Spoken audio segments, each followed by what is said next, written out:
बहुत समय आगरू जेतेबेले भारत और ओडिशा स्वाधीनता पाई संघर्ष करुथिले सेही समय रे ओडिशा रे जयराजगुरु नाम रे जने निर्भय पुरुष रहुथिले।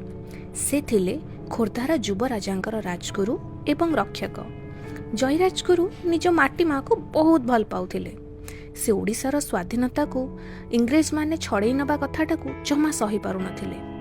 ब्रिटिश माने अनेक अन्याय नियम बनाउथिले, लोक मानकर जमी नहीं जाउथिले आ भारतीय मानक सह खराब व्यवहार करुथिले। जयराजगुरु दृढ़ स्वर रे कहिले, ओडिशा केबे बिक्री हेबो नाही, आमे केबे दास होई बंची पारिबु नाही।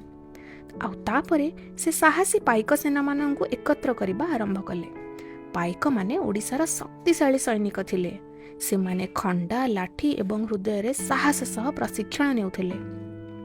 खूब शीघ्र लोक माने माटी माँ पाई युद्ध करने को एकत्रित हेले। ब्रिटिश माने भयभीत हो गले। से माने भाबिले राजगुरु लोक माननकु साहस देउछि, ताकू अटकेइबाकू हबो। किंतु जयराजगुरु केबे भय कले नाही। से पाइक माननकु बुझाइले, स्वाधीनता अमूल्य अटे, मते जदि जीवन भी देबाकू पड़े मु मुंड नुआइबे नाही। शेषरे ब्रिटिश माने तांकु धरि नेले। से माने तांकु क्षमा मागिबाकू बाध्य कले। किंतु जयराजगुरु गर्वरे दृढ़ स्वर रे कहिले, मु केवल मो माटी माँ आ प्रभु जगन्नाथंकर सेवा करे। ब्रिटिश माने तांको निर्मम भावरे शासन करी तांको जीवन नहीं गले। ओडिशा कांदिला, किंतु जयराजगुरुंक साहस समस्तक हृदय रे आह्वान होई जलिला। बहुत वर्ष परे 1817 विशाल पाइक विद्रोह रे पाइक माने आहुरी शक्तिशाली भावे लड़िले।